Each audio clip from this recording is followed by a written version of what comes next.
চলুন ফিরে যায় আমাদের আজকের অতিথি কণ্ঠশিল্পী সর্দার হীরক রাজার কাছে। এবারে কি হীরক রাজার দেশে নিয়ে যাবেন নাকি সুরের মূর্ছনায় একটা গানে আসলে আড্ডাটা শুরু করবেন? কোনটি? হীরক রাজার দেশেও তো গানের আড্ডা ছিল, তাই না?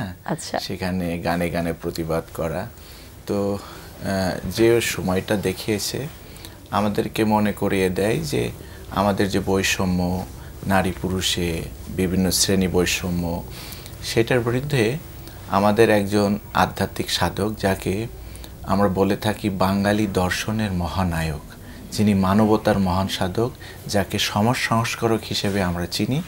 আমি ব্যক্তিগতভাবে কণ্ঠশিল্পীর পাশাপাশি আমি একজন লালন গবেষক। এটা আমি ঢাকায় বিশ্ববিদ্যালয়ের স্কলারশিপ নিয়ে এই গবেষণাটা করার সুযোগ পেয়েছিলাম। এটি নিয়ে কাজ করছি দেশে, দেশের বাইরে, ন্যাশনালি ইন্টারন্যাশনালি বিভিন্ন প্রতিষ্ঠানের সঙ্গে। এখনও আমরা বেশ ভালো একটি কাজ করছি, সেটি হচ্ছে যে সমগ্র বাংলাদেশে কতজন বাউল আছে, সেই বাউলের আর্থসামাজিক অবস্থা কী, এটি নিয়ে আমার কাজ। এর আগে আমি শাহ আব্দুল করিমকে নিয়ে কাজ করেছি। তো প্রথমে আমি আমার গুরুর নাম স্মরণ করে আমি একটি সাইজির গান করব। আমার গুরু বাউল শফি মণ্ডল। না জানি কপালে তোমার,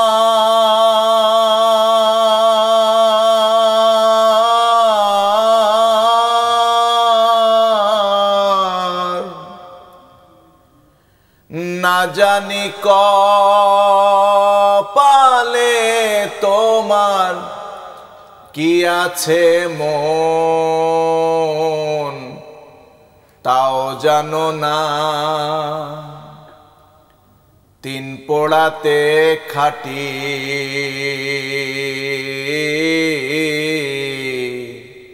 হলে না, লোহা জব্দ কামার শালে যে পর্যন্ত থাকে জালে, লোহা জব্দ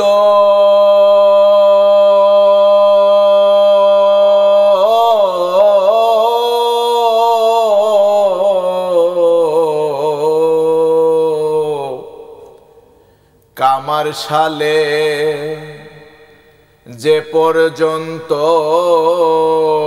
থাকে জালে, স্বভাব যায় না তামাড়ালে,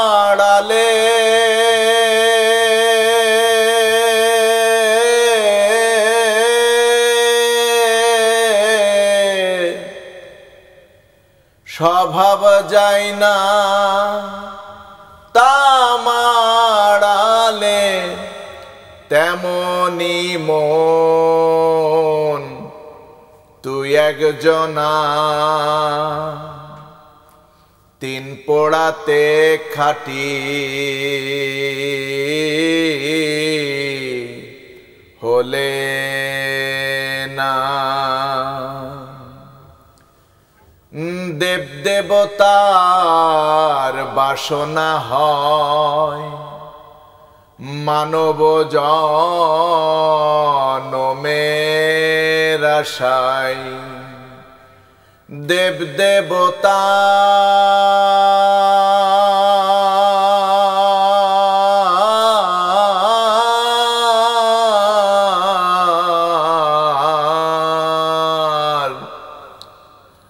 বাসনা হয় মানব জনমের আশায়। লালন বলে মানুষ হয়ে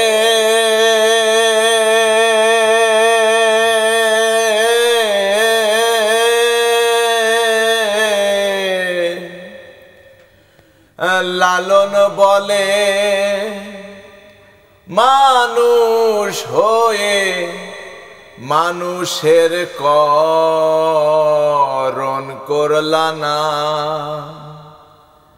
তিন পোড়াতে খাটি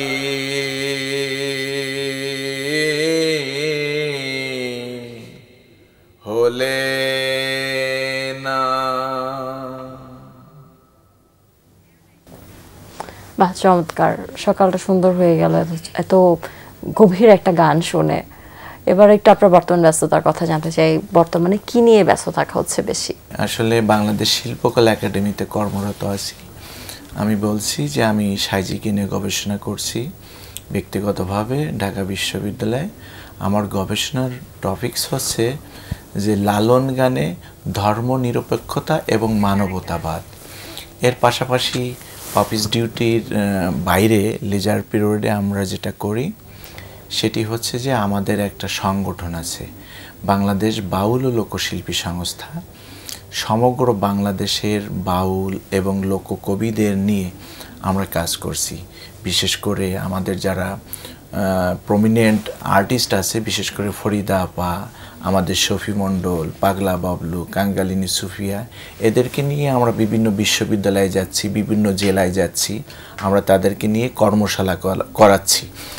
নাম্বার 2 হচ্ছে যে আমরা বললাম যে আমি লেজার পিরিয়ডে ইউনেস্কোর সঙ্গে এক্সপার্ট হিসেবে কাজ করি। এটা আমার অফিস টাইমের বাইরে। সম্প্রতি আমি একটি কাজ শেষ করছি, সেটি হচ্ছে শাহ আব্দুল করিমের। এখন যেটি করছি সেটি হচ্ছে socio economic survey of Bangladesh Baul. এটা নিয়ে আমার ব্যস্ততা চলছে। এর বাইরে টেলিভিশনে স্টেজ পারফরমেন্স, দেশের বাইরে রাষ্ট্রীয় প্রোগ্রামে গান করছি, লেখালেখি করছি। এটা নিয়ে আমার কিছু কাজও চলছে, পাবলিকেশন আসছে, বিভিন্ন জার্নালে লেখালেখি করি, পরিবারকে সময় দেই। এর মধ্যে আমি তো লেখালেখি করি, আমি গান লিখি, আমার গানগুলো বেতার টেলিভিশনে নিয়মিত প্রচারিত হয় এবং রাষ্ট্রীয় বিভিন্ন প্রতিষ্ঠানে আমার লেখা থিম সং আছে। বিশেষ করে ভারোত্তোলন ফেডারেশনের থিম সং আমার লেখা শুরু করা, athletics federation, even Abdullah Abu Saeed sir, আমাদের সুলতানা কামাল, রাশেদাকে চৌধুরী, আসিফ নজরুল, তারা যে প্রতিষ্ঠানের সঙ্গে যুক্ত ছিল, বাপা বাংলাদেশ পরিবেশ আন্দোলন, এটার থিম সংও আমার লেখা।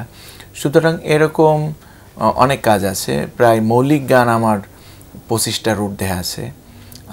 আমি মিউজিক ডিরেকশন দেই, মিউজিক ডিরেকশন আছে আমার 100-র মতন, যে আমি সঙ্গীত পরিচালক হিসেবে কাজ করছি। এর পাশাপাশি তো আমি বেতার টেলিভিশনে নিয়মিত বিভিন্ন চ্যানেলে করছি। দেশের বাইরে যাওয়ার সুযোগ হয়েছে। কতগুলো দেশে যাওয়া হয়েছে? এই তো 5-7টা দেশে আমি যেতে পেরেছি আর কি। সবখানে কি পারফর্মার হিসেবে গিয়েছিলেন? পারফর্মার হিসেবে গিয়েছি, আবার ইন্ডিয়াতে আমাকে একটু ভিন্নভাবে ওরা আমাকে উপস্থাপন করে। সেটি হচ্ছে যেহেতু আমি লালন রিসার্চার এবং আমি সবসময় চেষ্টা করি যে একটা গানের যে বার্তা, 3 পাগলে হলো মেলা, এই 3 পাগলকে কেন এই গানটা, এর বার্তাটা কি দিতে চেয়েছে, এগুলো আমি ব্যাখ্যা করি। তো এই ব্যাখ্যাগুলো ইন্ডিয়ান লোক আমার কাছে খুব পছন্দ করে এবং ওরা আমাকে গুরু জ্ঞানে, জানি না কেন আমার ওই যোগ্যতা নেই, ওরা আমাকে বিভিন্ন সময় বিভিন্ন অনুষ্ঠানের উদ্বোধক হিসেবে নিয়ে যায় বা আলোচক হিসেবে নিয়ে যায়, এইভাবে গিয়েছে আর কি। দীর্ঘদিনের পথ চলায় সঙ্গীত জীবনে নানান প্রাপ্তি আপনার আছে, এ পর্যন্ত অপ্রাপ্তি কি আছে? সবেমাত্র 39 বছর আমার বয়স। আচ্ছা, এই বয়সে আমার বন্ধুরা যা পেয়েছে আমি তার থেকে বেশি পেয়েছি। হয়তো আমি ন্যাশনাল কোনো অ্যাওয়ার্ড পাইনি, কিন্তু সেটা আমি ডিজায়ারও করি না। তো আশা করি যে ডিজায়ার হচ্ছে যে মানুষ আমাকে পছন্দ করে, বিভিন্ন জায়গায় দেশে বিদেশে আমাকে এক্সপার্ট হিসেবে ডাকে, বিভিন্ন টেলিভিশন, আমার প্রতিষ্ঠানও আমাকে বিভিন্ন গুরুত্বপূর্ণ কাজে বলে তুমি এটার নামকরণ করে দাও, এটা কিভাবে হতে পারে। আমরা আপনার একদমই শেষ পর্যায়ে চলে এসেছি, জানতে চাই যে গান নিয়ে ভবিষ্যৎ পরিকল্পনা কি? প্রত্যেকটা দেশের কালচারাল কাউন্সিলর থাকে বা কালচারাল সেন্টার থাকে, তাদের কালচারটাকে সারা বিশ্বময় ছড়িয়ে দেওয়ার জন্য। বাংলাদেশে এরকমটা নেই। আমি সরকারের কাছে লিখিতভাবে অনুরোধ করেছি যে সমগ্র বিশ্বে যেন আমাদের বাংলা কালচারাল সেন্টার থাকে। আমি মনে করি আমাদের লালন, আমাদের হাসান, আমাদের বিজয় সরকার, আমাদের রাধারমন, এরা প্রত্যেকেই ভল্টিয়ার, রুশো, সক্রেটিস, এরিস্টটল, পেলে, জালালউদ্দিন রুমি, এদের থেকে আরও সহজ এবং গ্রহণযোগ্য মাধ্যমে তাদের দর্শনকে রেখে গিয়েছে। আমরা যদি এটার আন্তর্জাতিকায়ন করতে পারি, আমরা অচিরেই দেখতে পাবো যে ভল্টিয়ার, রুশো, জালালউদ্দিন রুমির মতন আমাদের এই যারা লোককবি, সাধক কবি, তাদের এই দর্শন ছড়িয়ে পড়বে এবং বাংলা সংস্কৃতির মানও এই বিশ্বমানের হয়ে যাবে, আমি এই স্বপ্নটা দেখি। আপনাকে অনেক ধন্যবাদ এত চমৎকার স্বপ্ন দেখার জন্য এবং সেই স্বপ্নের কথাটা আমাদেরকে জানানোর জন্য। আপনার সাথে আবারও দেখা হবে, কথা হবে, আড্ডা হবে। আপনার কণ্ঠে একটি গান শুনতে আজকে আড্ডা থেকে বিদায় নেব, তার আগে দর্শকদের কাছ থেকে বিদায় নিয়ে আসি। প্রিয় দর্শক, এতক্ষণ কথা হচ্ছিল অতিথির সঙ্গে, এবার সময় হলো বিদায় নেবার। আমাদের অনুষ্ঠান সম্পর্কে আপনার যে কোনো মতামত পরামর্শ জানাতে লিখুন এই ঠিকানায়। প্রযোজক দিন প্রতিদিন, Bangla vision, Noor tower, 110 Bir Uttom C R Dutta road, Dhaka 1205, phone ৯৬৩২০৩০ থেকে ৪। আমাদের ইমেল অ্যাড্রেস dinprotidin@banglavision.tv। ফার্সি কবি শেখ সাদির একটি উক্তি বলে বিদায় নেব আজ। তিনি বলেছেন, ধৈর্য ধরো, সব মুশকিল আসান হয়ে যাবে। প্রিয় দর্শক, সবাই ভালো থাকুন, সুস্থ সুন্দর থাকুন। আজকের দিন সবার জন্য শুভ ও কল্যাণময় হোক। এবারে গান। তিন পাগলে হলো মেলা নদে এসে, ওরে পাগল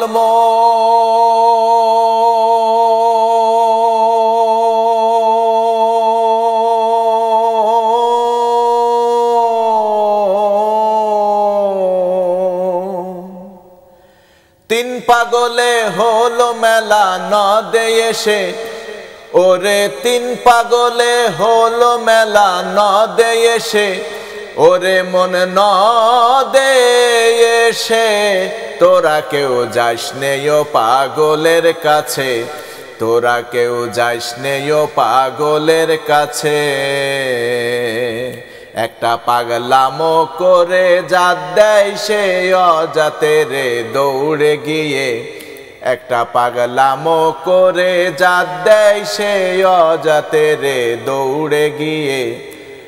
আবার হরি বলে পড়ছে ঢোলে ধুলার মাঝে, ওরে মন ওরে মন ওরে মন ধুলার মাঝে, তোরা কেউ যাস নেও পাগলের কাছে, তোরা কেউ যাস নেও পাগলের কাছে।